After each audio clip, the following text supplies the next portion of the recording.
Es nuestro invitado internacional, quien viene para compartir una importante experiencia que tiene que ver con la iniciativa asociativa en los clubes de música, los clubes de baile alternativos de Berlín.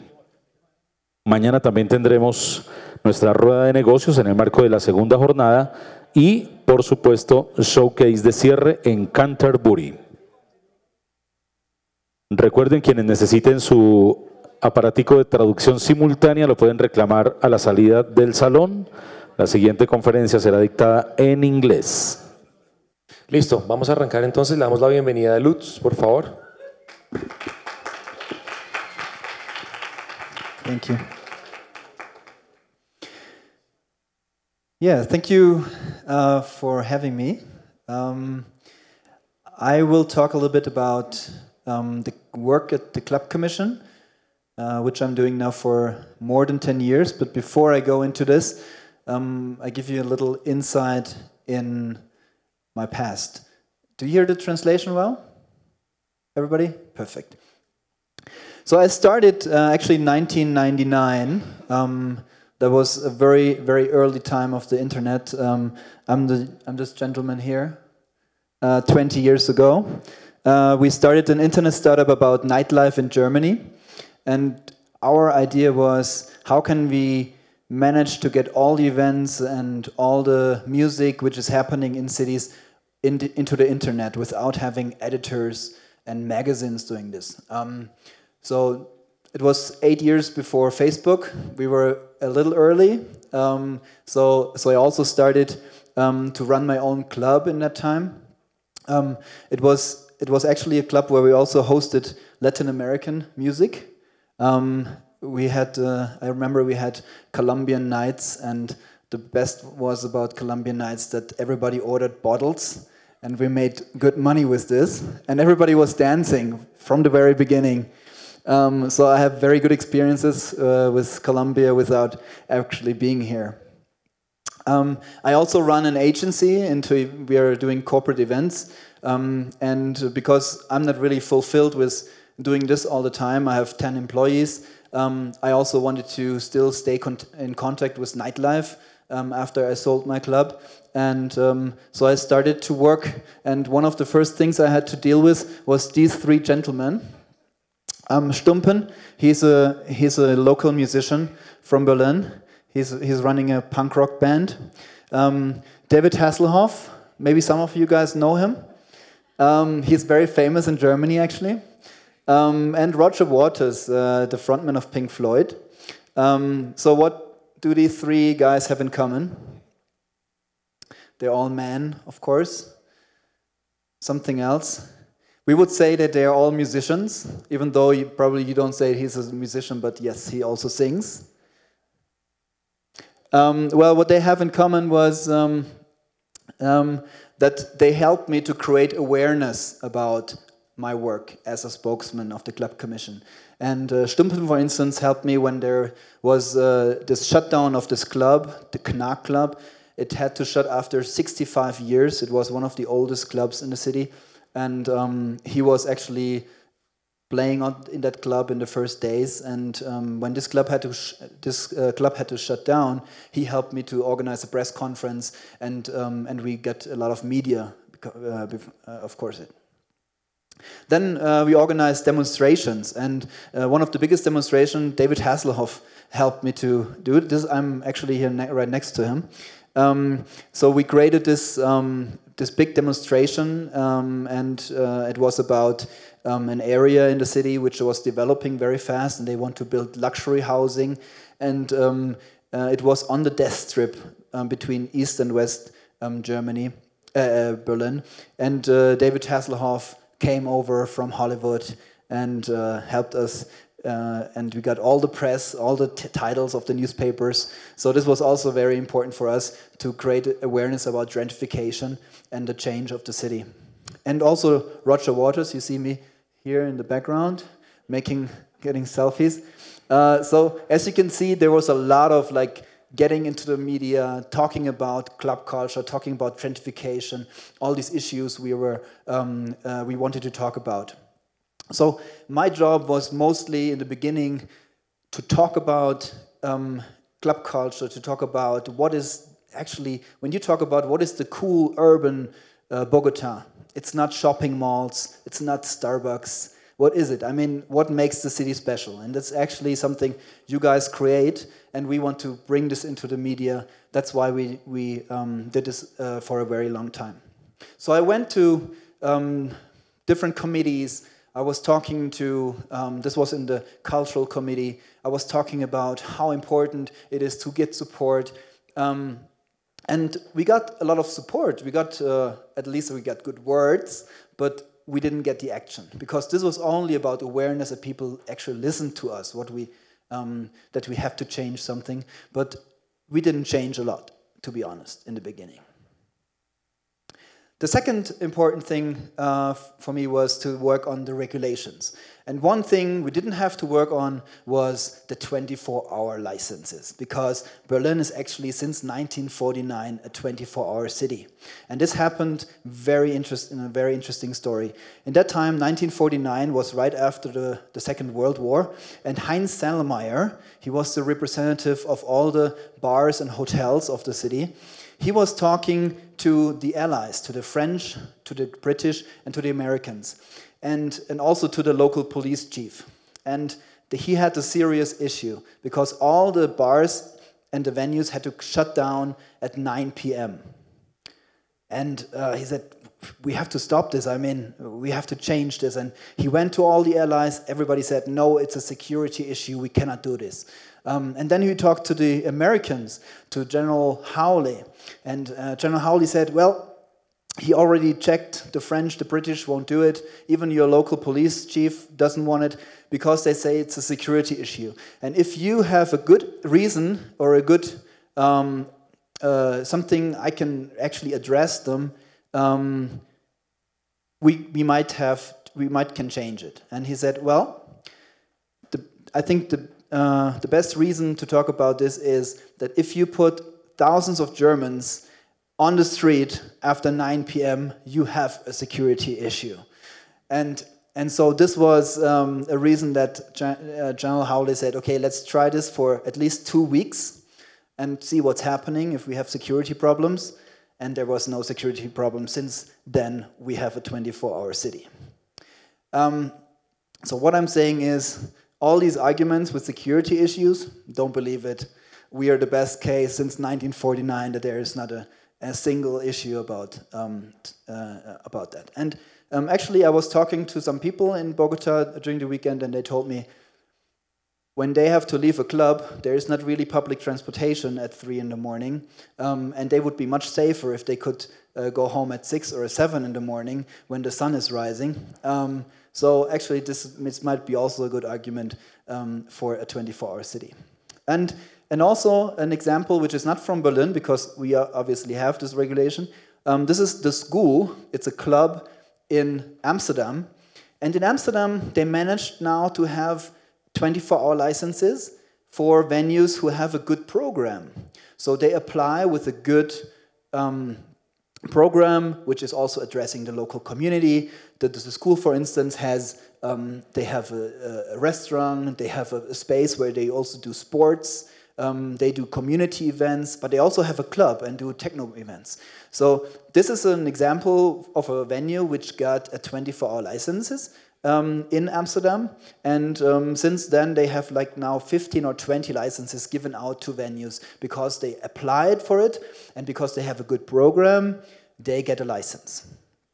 So for us, it's very important to talk about this. How can we get from laws and regulations to self-regulation, and how can we get from repressive measures to self-encouragement and incentives? So it's a big question, but you have to look at all the regulations you have in the city and discuss also in a group how can we regulate ourselves, how can we make less noise, how can we get less litter, how can we reduce crime together, and then also get incentives by the city by having less of those regulations. Number 3, which is, I think, very important to be a vibrant city, is to have affordable space. Berlin had, since the wall fell in 1989, we had a lot of space in the inner cities. So in the city where the wall went all through the city, suddenly there was a lot of space. So creatives took over and started to do events there, parties, galleries, most of them illegal. But that was a change for the city to be really, to have really a big club culture and a creative scene, because there was a space to experiment, to try out, to do things new. And when we talk about the creatives, there is a big word, the creative industries. When we talk about creatives, we talk about these people here. People who are into music, into visual art, into literature, into performing arts, because they are connected to culture. They create new sounds, they create innovations.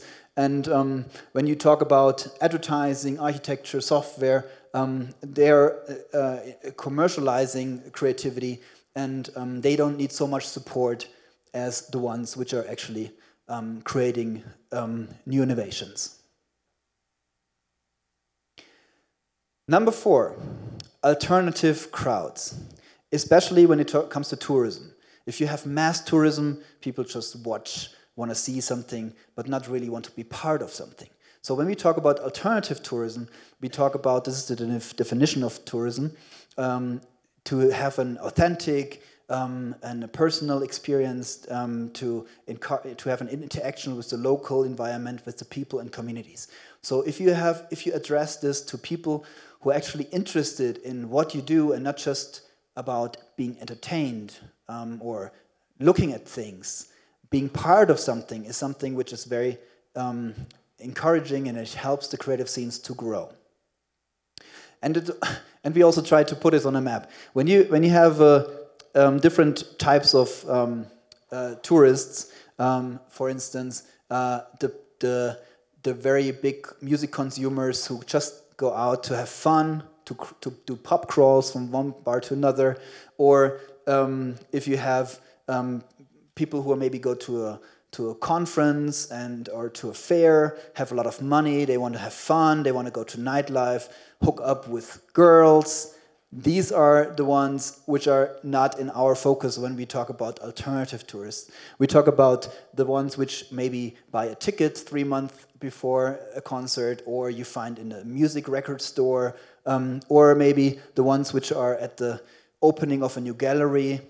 So people who are really interested in the content, who love music, who are engaged, these are the ones you have to address if you want to have a vibrant scene which has a quite high quality. Number 5, makers and shapers. That's actually you guys. I did a workshop just a couple of months ago in Sao Paulo, and these are people who attended there. So people who are really in love with their local scene. They want to do something. They want to go to a public space, set up events. They want to run a venue. But these are the ones which are also very disappointed very fast, because they don't have much money to invest, but they need support. And by bringing them together, by creating an atmosphere of, yes, we want you in the city, we want you to help to be part of the city, to be part of the local culture, these are the ones you have to address and bring together. And we have some of them. These 3 were running the famous Bar 25 in Berlin, and now they're big investors. They were building this art village in the city. They got investors on board, but they started with a small music club, which became famous. So what I'm saying is, if you address the right people who are actually not about how can we maximize our profit, but how can we put love and passion into our projects, these are the ones you have to find out and to encourage and empower in your city. Access and participation. Now, that's one of my work. When we talk about the Club Commission, we talk about bringing people together from the scene and creating an atmosphere that they have a voice. On this picture, you see, for instance, Dimitri Hegemann, the founder of the Tresor. You see Marcel, he's running a gay club which is there for over 30 years in the city. This is Jakob. He's running an illegal small club, which is really doing a nice program, but he is struggling with getting illegal. So we have all kind of people sitting at our tables and working together. Right now we have 220 members, and we see ourselves as a network, but also a lobbyist. We try to consult our members. So if you need a lawyer, if you need a support from a sound engineer, you can ask us, and we try to provide you information and help. For this, we have 15 board members. They all work voluntarily. And then we have people in the office, and now we're 10 people. And we have 8 working groups. The working groups is an interesting system. We call it holacracy. And we are structured in basically, we don't have a management structure from top down. We organize in circles. That means we have those so-called super circles, which are into the main issues: politics, our members' benefits, how we communicate, and our finance structure. And then we have smaller circles, which are addressing the special needs of our members. For instance, space, knowledge, about digitalization, but also issues like female club or awareness, which are also very precious issues for our members.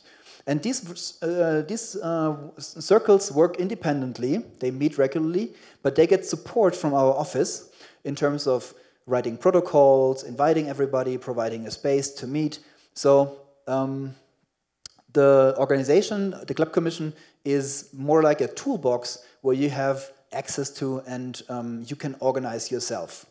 And in a monthly meeting, all these working groups present the results. It's not about discussions, it's more about having fun together and talk about the accomplishments and what we got, what everybody can bring to the table. Because there's a lot of things we have to manage. When you talk about a music venue, you have to take care of residents, you have somebody who rents out your space, maybe you raise the prices all the time. You have to take care of your own staff. There is politics in all the facets, and also when it comes to different organizations and to manage your own promoters and events. So to take care of all these stakeholders, you have to have support, because usually as a music venue you have so much on the table already to take care of. How can you manage all these issues? So the Club Commission, it's a very complicated slide, but I try to give you just an overview. So the Club Commission is the network for clubs and promoters, but and we have members who pay fees. And we generate about 80,000 euros per year. And we also we are a founding member of this organization. It's called the Berlin Music Commission, which is more into the labels and the music business and not about the venues. Then there is a music board. The music board is a government organization which is only about having money and funding things. And they fund artists, they fund small festivals, but they also finance the music infrastructure, for instance, our work. So we get about 100,000 euros per year to work on these issues, infrastructure. That means we have consultants, we have network meetings, and for this we get some funding from the city. And then there's the Senate. The Senate of Berlin is basically divided in 3 issues, which are most important for us. It's economics, culture, and city development. And with all 3, we work together, but most of them we work with culture. This is the music board, and also we work with economics, which is the city tax. It's a tax which the city gets for tourism. And we managed that we got some of the money, 150,000 per year, out of this budget. They make about 30 million euro per year through tourism, and so it's really a small amount if you imagine that we contribute a lot. And then we also work together with local administrations, because Berlin is divided in different districts. And so also here we have some projects where we work together. For instance, when in some areas are a lot of tourists and we have problems with this where they need a support, then the Club Commission is also getting some fundings from their side. And then we also work together with sponsors, with the industry, who also supports us with a small amount of money. And then we are also board members in many other organizations like the Chamber of Commerce, different political parties where also some of our people are involved, and then different roundtables and initiatives. So what is actually this word of creative industries?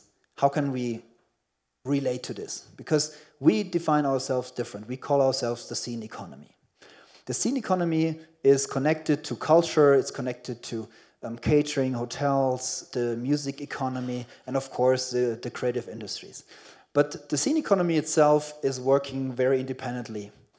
It's all about the artist in the middle of our work. And then we have different branches like the music production, the artist booking, and the music performances. These are the venues.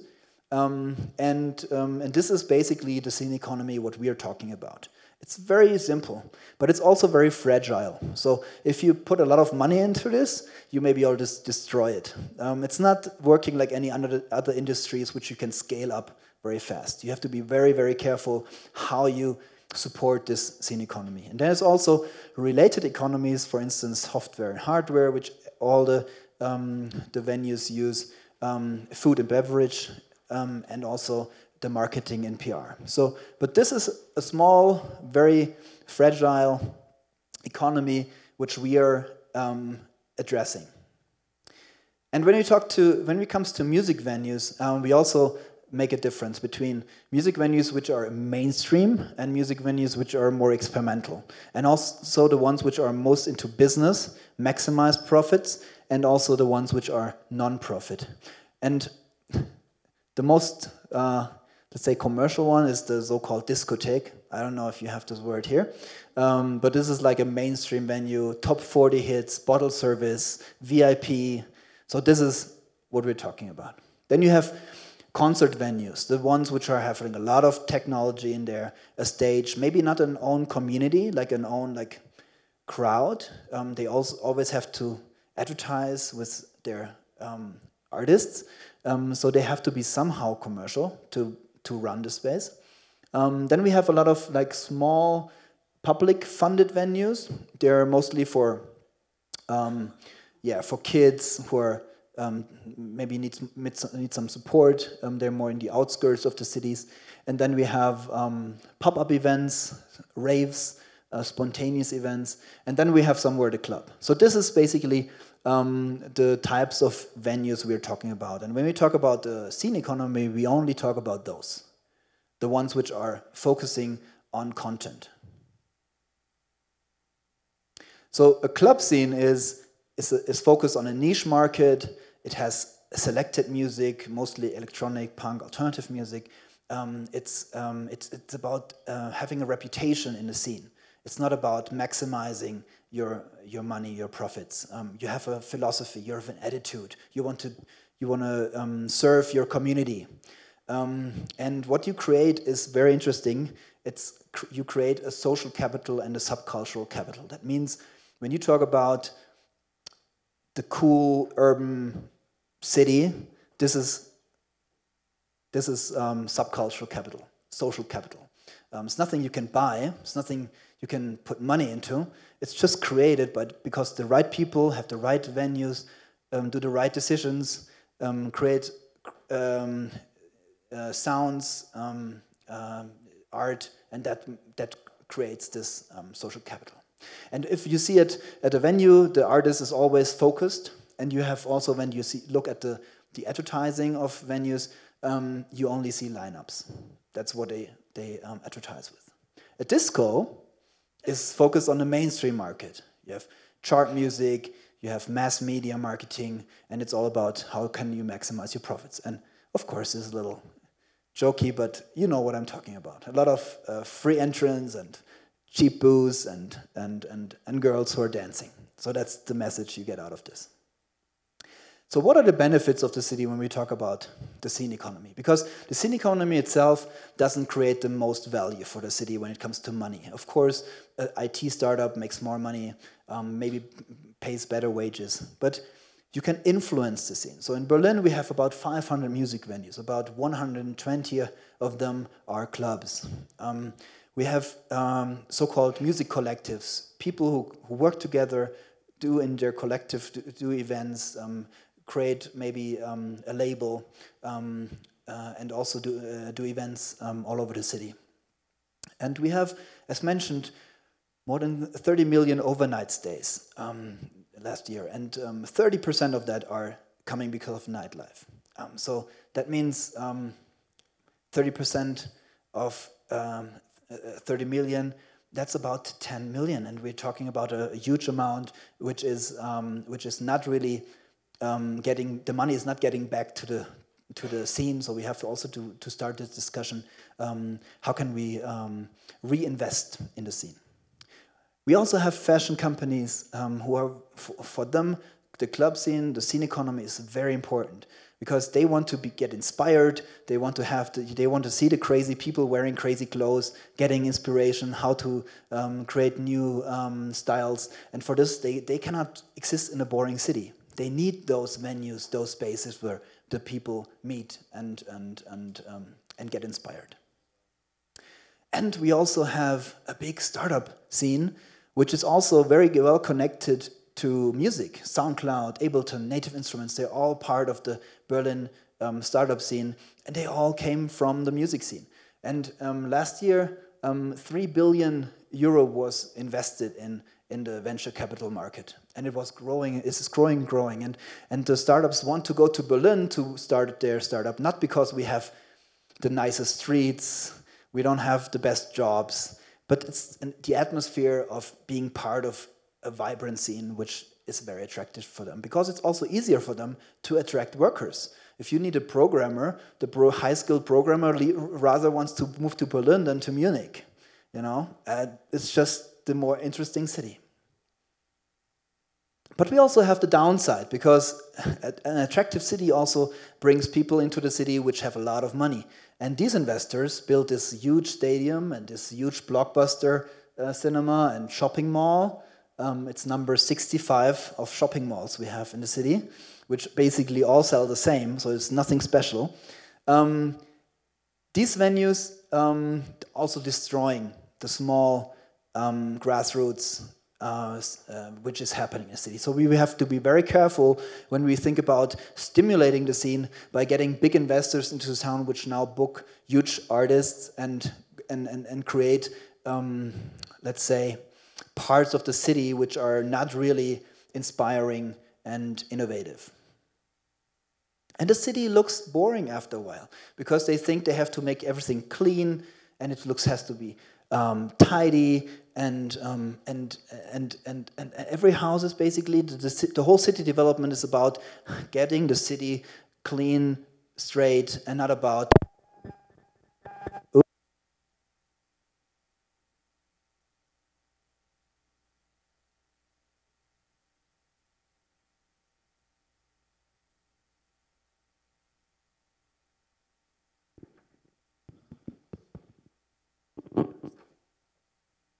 sorry about this.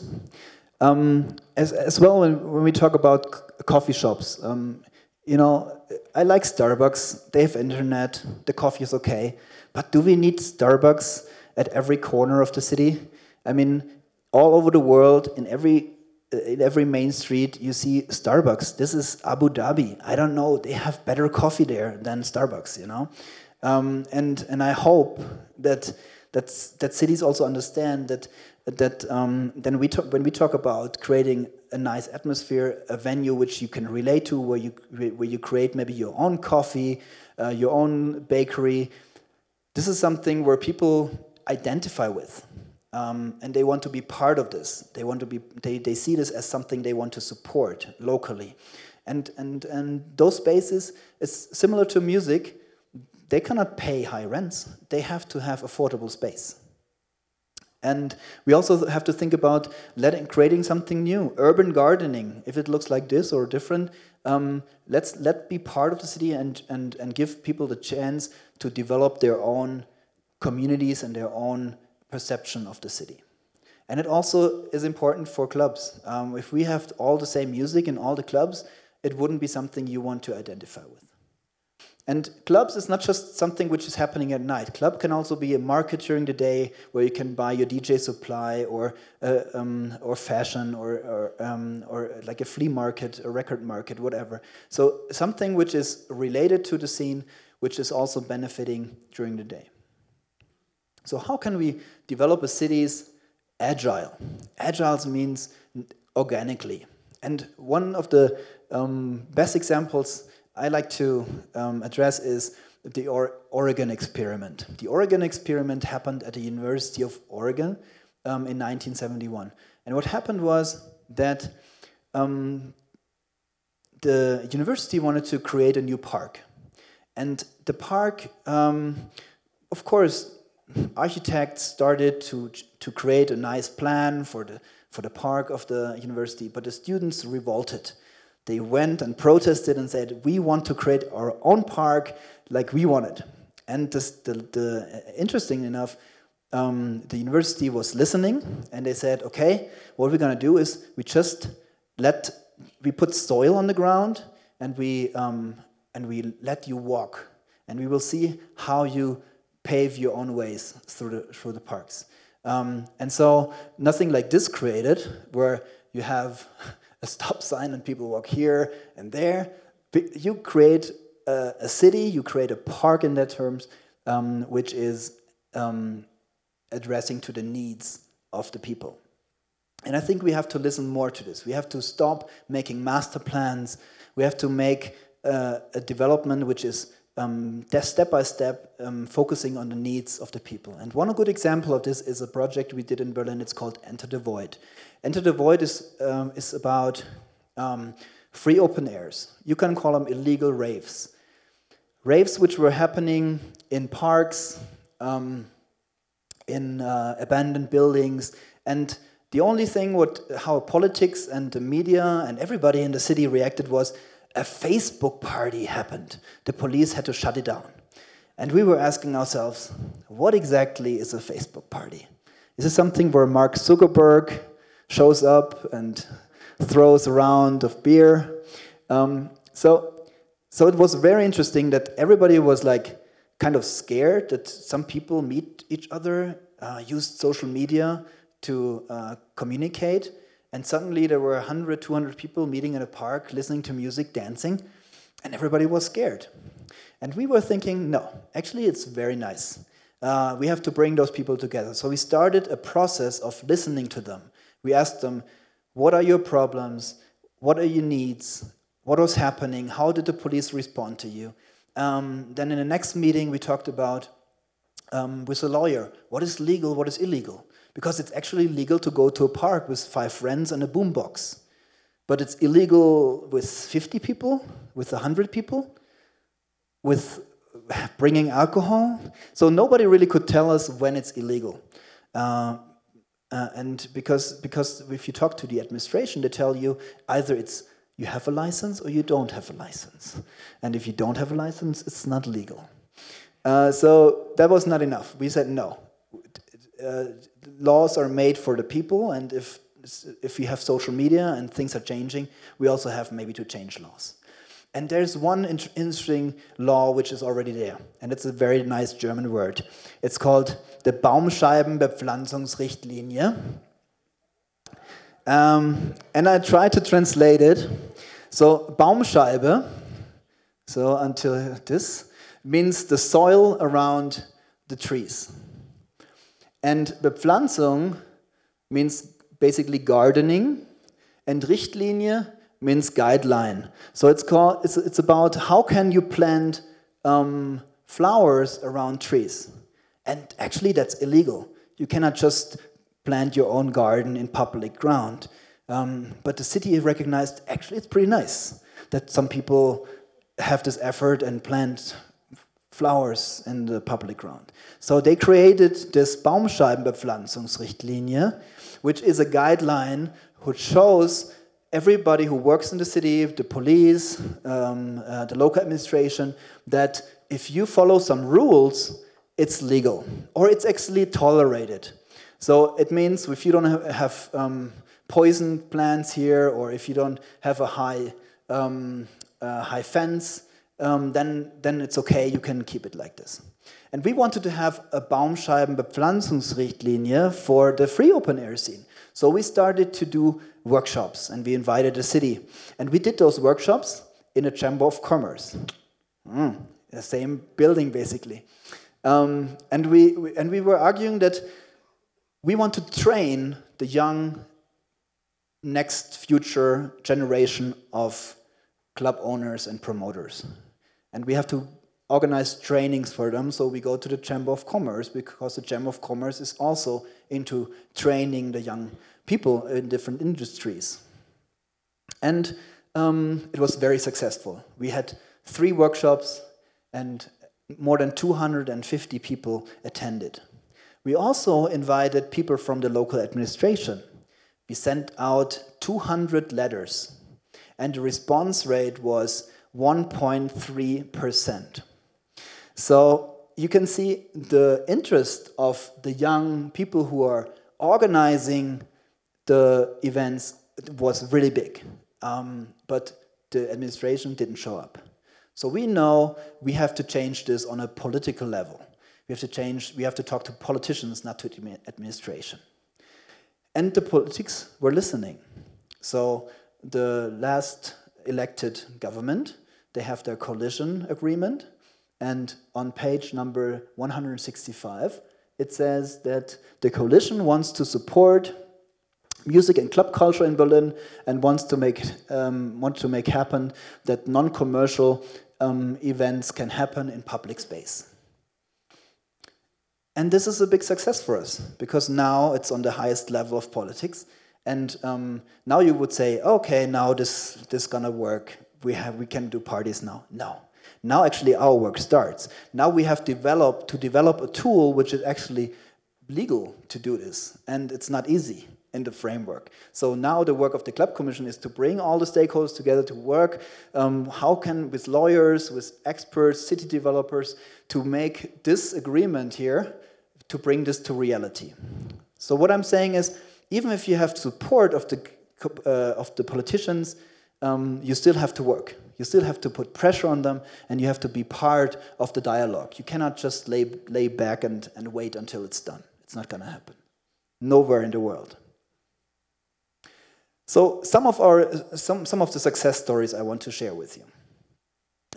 We set up, for instance, a toolbox. It's a website where we collected best practices. How can we reduce litter and noise? And we developed, the clubs are very creative. So all the best practices we put online, and everybody who had a problem can look at the website and see if this could maybe work for their case.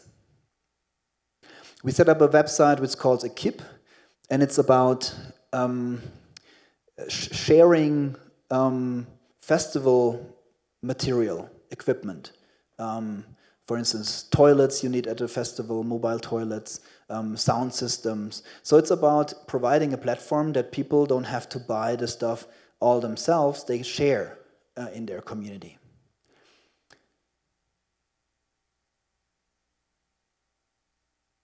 We organize community meetings, and one of our biggest we did was the table, and it was in this nice building, and we had a table for 200 club owners and promoters, and we had a dinner together. So for us it's also important to bring them together, to unite the scene, because everybody's competitor, but we also think we have also a lot in common, so we have to come together. We organize events, and it's called Access All Areas. So this event is only for workers of clubs. So invited are all the bar people, all the DJs, all the wardrobe, security people. And it's on a Tuesday. So most of them have time and don't have to work. And the next one is actually tomorrow. So if you have time, come to Berlin, you're invited. We also do a yearly kickoff where we invite one politician, one senator, and we ask him questions on stage. What are your plans for this year? How can you support us? And this person is sitting on the stage and giving us promises, and we have 1 year to prove if it's getting out. But it's a good way of doing it in the beginning of the year because everybody is motivated to do something, and so we use this to have a big audience, about 200 people attend, and we have one politician on stage. We also organized an event which is called the Club Film Nights, where we show movies about the different club scenes, about the reggae scene, about the punk rock scene, and we show it in the special venues for it. So this was, for instance, the Kit Kat Club, which is a fetish club, and the film was about, I think, peaches and LGBT and so forth. So this was also very interesting. It's a very interesting format because we are not partying in the clubs, we are watching a movie together, and then we have a discussion about club culture. We also tried to create awareness. I put up some stickers outside, maybe you got some, where we show what is club culture about and what it's not about, because it's not only about entertaining and enjoy yourself. It's also about having responsibility in drug use, for instance, or to have always serve good music in a space, or having a good sound system somewhere here, or being experimental, try something new in the space. So, and it's my favorite one is no beer bikes. I don't know, you have this in Bogotá, probably not. Yeah, you can be happy. We have those. It's like for tourists, they ride through the city, drink beer on a bike. It's stupid, doesn't make sense, it's not club culture. We organize conferences. One of our biggest one is Stadt nach 8, City After 8. And it's also addressing the 4 main issues about club culture. It's economics, it's culture, it's issues about health in nightlife, and number 4, I forgot.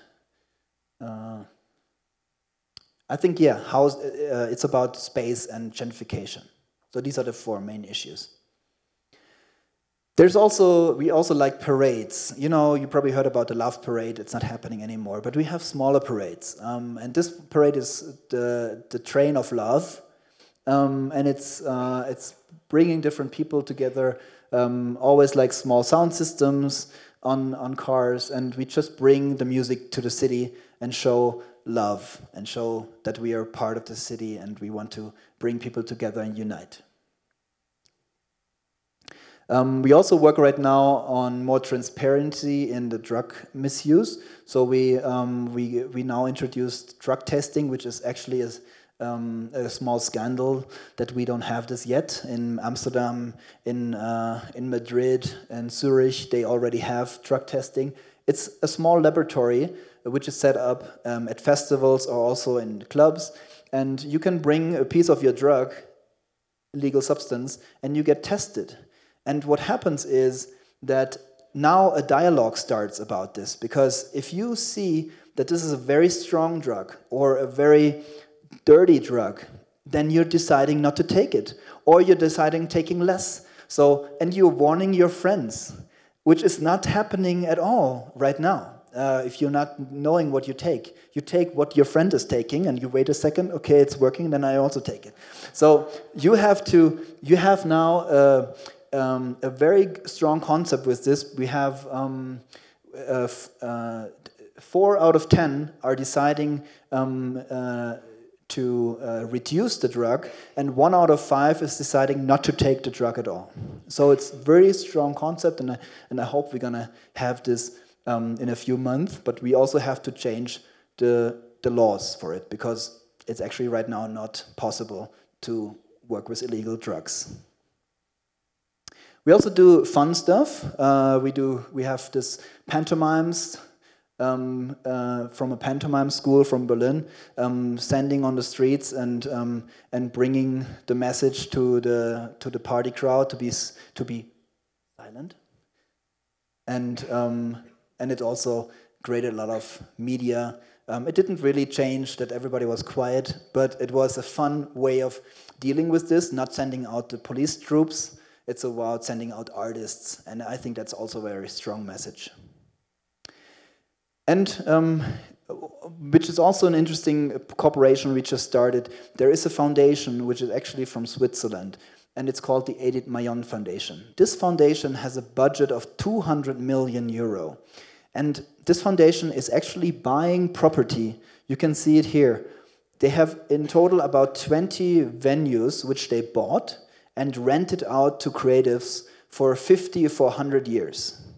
So they're not into making money with this. They're into saving creative space for creative people. And I think it's also a discussion you have to start, having an Edith Mayon Foundation in your country.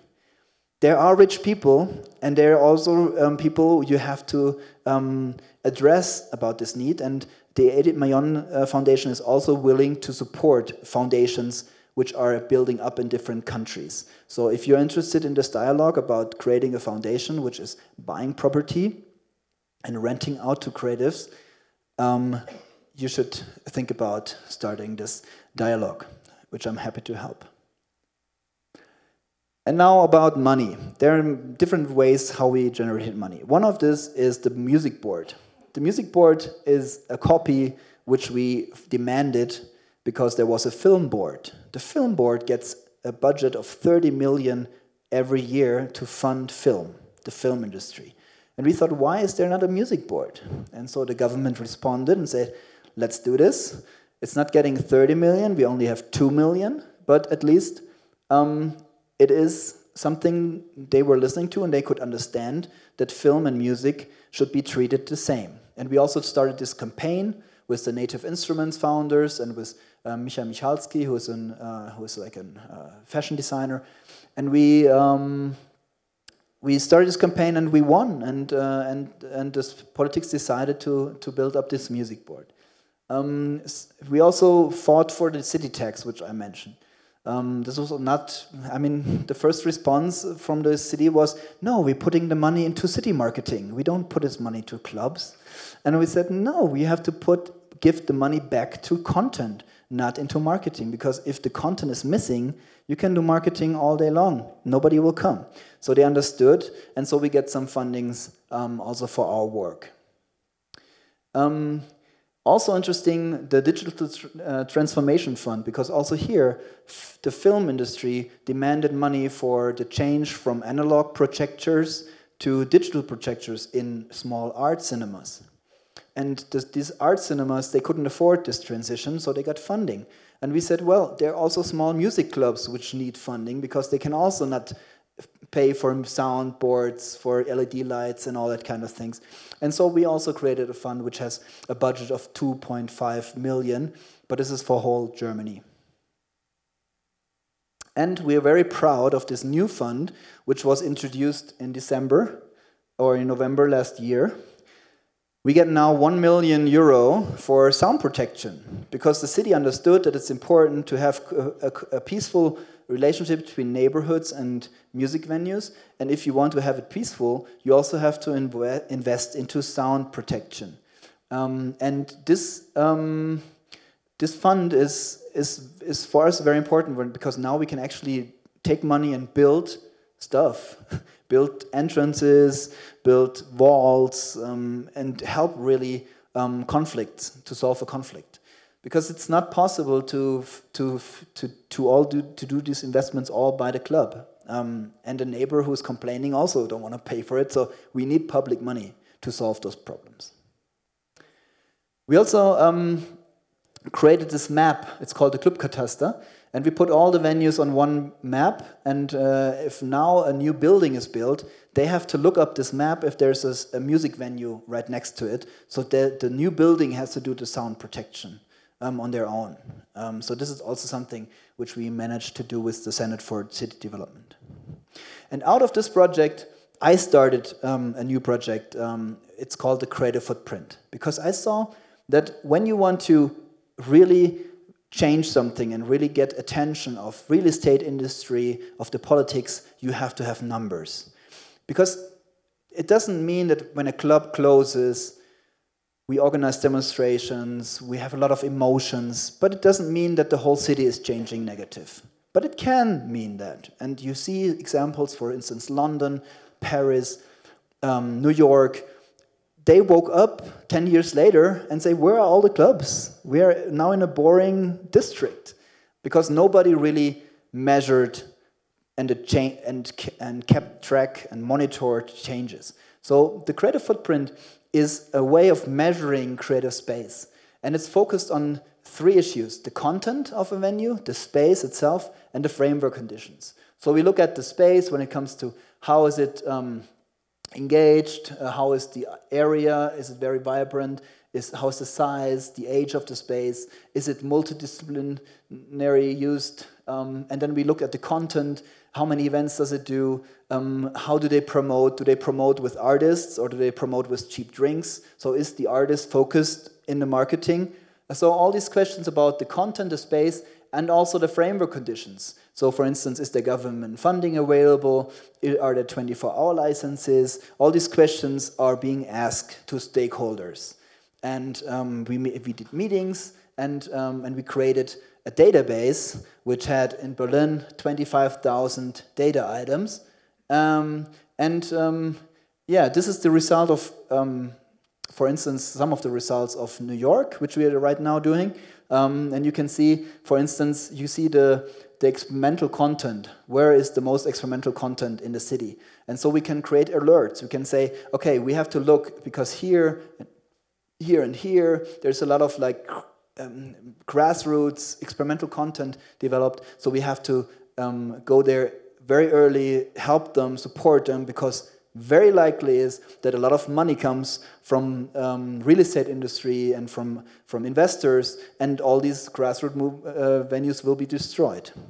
And if they will be destroyed because maybe it's okay to have a shopping mall, then you have to find a new place for them. So you have a balance in the city. So this is the idea of the creative footprint, to get the city in a balance.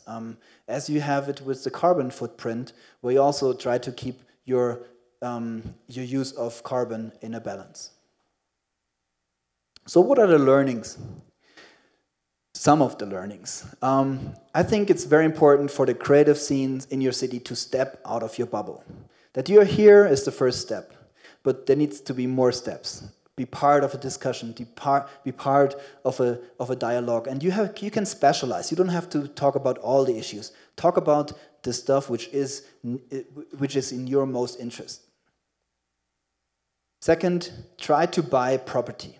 That's very easy to say, I know, but the property is not getting cheaper.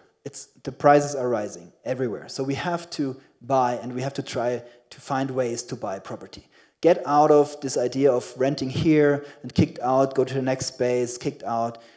We are so important for the city, so we have to also own property, and we have to find ways to buy it. You're not losing money because the space is still there. You can sell it. When it's not working, you're not losing money. It's important to actually own property as creative collective scenes, so on. Invest in content.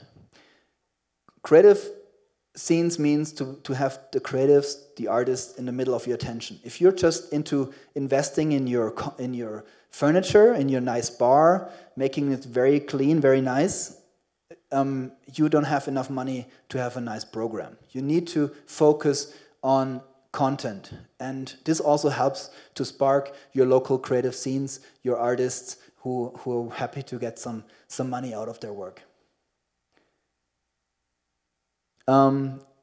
We also part of the society, so we also have to try to prevent noise as possible. So do everything to connect to your neighbors, invite them, be part of it, but also try to offer some things during the day, not just at night, for families, for kids, for elderly people. You have a space which is 24-hour usable, hopefully soon.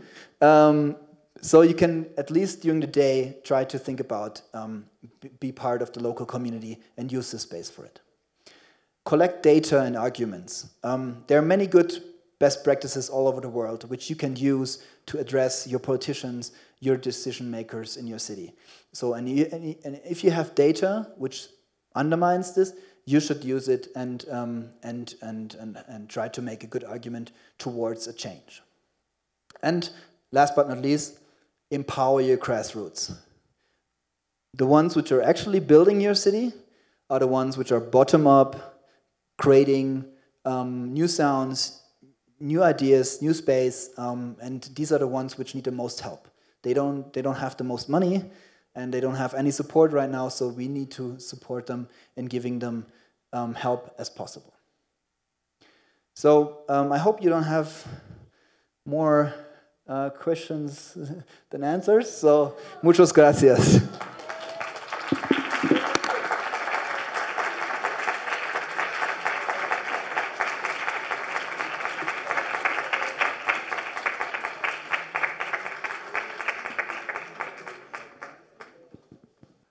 Hi, my question is addressed to the how to measure the how here. Ah, okay.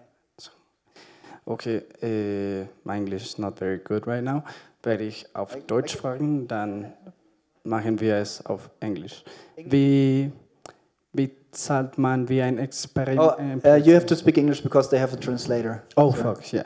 How do you measure how much a place is experimental? Like in the creative footprint? Yeah. How do you measure that? Yeah.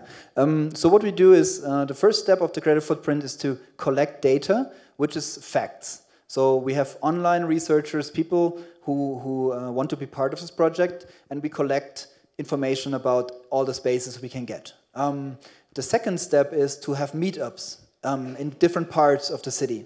And one of the questions is the idea of, is the space addressing local communities? Is it like, let's say, is it into supporting LGBT communities, or is it supporting minority groups? And also a question, is it very likely that this space is creating something different, new sounds, experiment with artists, which is not the other parts of the city doing? This is like outstanding somehow than the mainstream, you know? It's nothing we decide, it's basically the local community which is deciding. And the questions are somewhat, is it very likely, somewhat likely, not very likely at all, or not likely? So this is like 4 different categories, and by asking those questions, many people, you create patterns. And you can see at this one map that different parts of the city are different than others, and then you can react on this. Mi pregunta es la siguiente. ¿Ustedes tienen un plano musical de la ciudad de Berlín? Géneros musicales, digamos, de la ciudad, en la ciudad?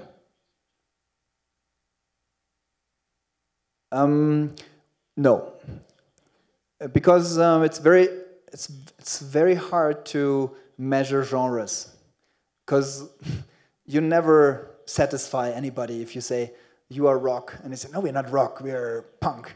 You know, I mean, it's like very hard to put genres into categories. And also some venues have all kinds of genres. They play Monday a different song than Friday, and I think it's also not very important. It's not for us. It's not important to know which genres it's playing. Not for the creative footprint. For us, it's just important: is the artist focused? Is the quality high? And the quality is high if you have a live performance. It's not if you just have a radio in the background. It's not high quality of enjoying music. But if you have an artist playing live or a DJ playing live, then you have a high experience, a high quality, and this is what we measure. If we like the music or not. If it's folk music, which I'm not into, it still can be it still can get a good rating in the creative footprint. Gracias.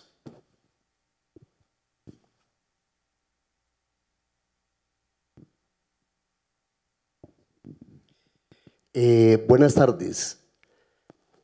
Entiendo entonces que en el caso de Alemania de Berlín hay una política pública concertada entre los clubes y la administración gubernamental.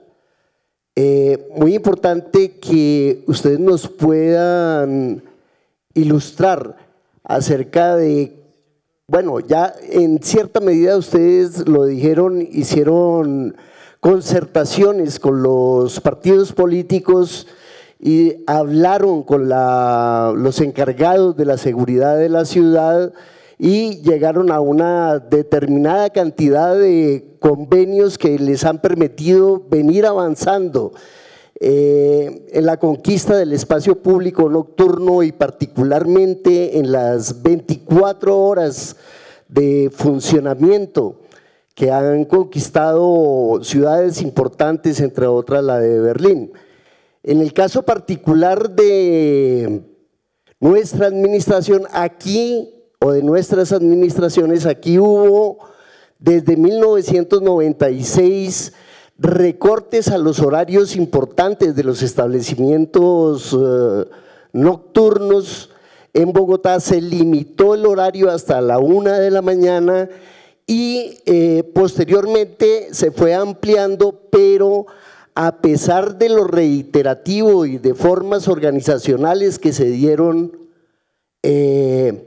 los establecimientos nocturnos a través de asociaciones, en realidad no ha habido la suficiente consistencia por parte de los gobiernos distritales y aún de los gobiernos nacionales para convertir compromisos en reales políticas públicas. ¿Ustedes cómo lo lograron, si es tan amable?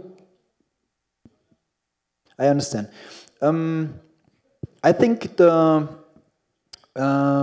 most important thing is to understand how does local policies work and national policies. Local policies we can influence because these are the people who are very close to us and we can really work on changing things. National politics is very complicated. We worked there for 5 or 10 years plans. For instance, noise regulations, zoning is all national. We don't think we're going to change this very fast. But everything which is local we can change. And for this you have to have good arguments. You have good people in parties, in the political parties, working with you together. And you also have to have support, for instance, from the police side. And it sounds hard, but it was actually very easy to get the police on our side. Why? Because the police had different things to do than shutting down parties. They have serious crimes to solve and don't want to be the ones with shutting down parties. That's not their main job. And so they said, if we can reduce the numbers of complaints, we are happy because we have numbers we have to follow. We want to reduce our numbers from, for instance, in some districts in the summertime, all the police 44% of the police action in the summertime was related to music-related noise. 44%. So they said if we can reduce it to 20% or 30%, we are your friend. We do everything. So the police was actually the ones who were very supportive. I think when it comes to change something with policies and laws, it's also good to create showcases. So for instance, Amsterdam, they didn't give 24-hour licenses to everyone. They said we do a first round, we give 5 or 10 licenses away, and you have to apply with a very good program, and if you convince the jury, then you get a license for 1 year. And this was good to try out. And then also everybody was supported because this was just a tryout for 1 year for 10 licenses, and now they're giving out 20 licenses, you know, because it worked.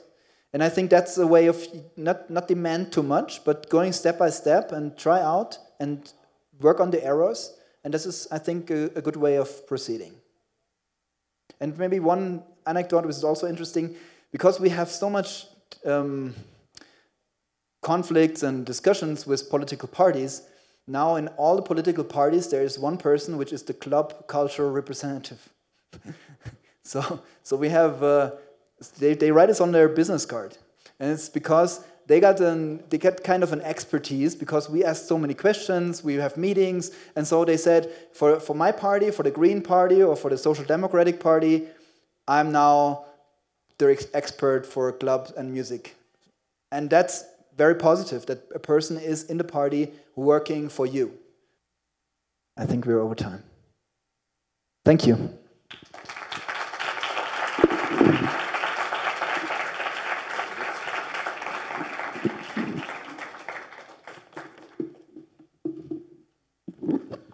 Muy bien, vamos para nuestra última charla, nuestra última conferencia del día, no sin antes recordarles que hoy tendremos showcase en el cierre en Smoking Molly de la calle 29 bis, número 524, entrada libre para que todos ustedes puedan asistir, y quienes hacen parte de la rueda de negocios que tienen la escarapela verde para ustedes, servicio de transporte a partir de las 6 de la tarde. No olviden que estamos con el numeral DC en vivo en las redes sociales para poder compartir también todos los contenidos, y que mañana tendremos nuestra segunda jornada aquí, justamente la rueda de negocios y también evento musical al terminar.